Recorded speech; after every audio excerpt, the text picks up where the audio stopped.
ఆ రోజు మోషే కలిగి ఉన్న కోపం ఏం చేసిందో తెలుసా మీకు? తను ఏమైతే చెయ్యాలనుకున్నాడో చేయకుండా చేతగాని వాడిని చేసిందండి. తన ప్రజల పక్షం నిలబడాలనుకున్నాడు, నిలబడలేకపోయాడు. తన ప్రజలను విడిపించాలనుకున్నాడు, విడిపించలేకపోయాడు. తన ప్రజలకు న్యాయం చేయాలనుకున్నాడు, న్యాయం చేయలేకపోయాడు. తన ప్రజల పక్షము నిలబడి అండగా నిలబడలేకపోయాడు. అప్పటి వరకు ఫరో ఇంట్లో రాజభోగాలు అనుభవిస్తూ రాకుమారుడుగా పిలువబడిన మోషే కాస్త ఆఖరికి ఒంటరిగా పారిపోవాల్సి వచ్చింది. మిద్యాను వనములో 40 సంవత్సరాలు, 1 కాదు, 2 కాదు, 5 కాదు, 10 కాదు, 20 కాదు, 30 కాదు, 40 సంవత్సరాలు ఏం చేశాడో తెలుసా మీకు? గొర్రెలను కాచుకున్నాడు. 40 సంవత్సరాలు గొర్రెలను కాచుకుంటూ జీవించాల్సి వచ్చింది. ఎక్కడి వాడు ఎక్కడికి చేరాడు? ఎందుకు ఈ ఒంటరితనం? ఎందుకు సమస్తాన్ని పోగొట్టుకున్నాడు? ఎందుకు ఒంటరిగా మిగిలిపోయాడు? ఎందుకు నిరుత్సాహము నిస్పృహలో మునిగిపోయాడు?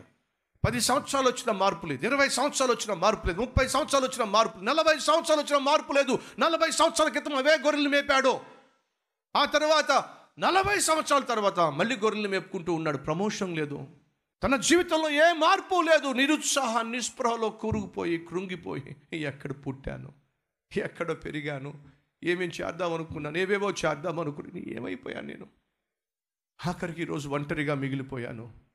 గురి లేకుండా, గమ్యం లేకుండా, గుర్తింపు లేకుండా.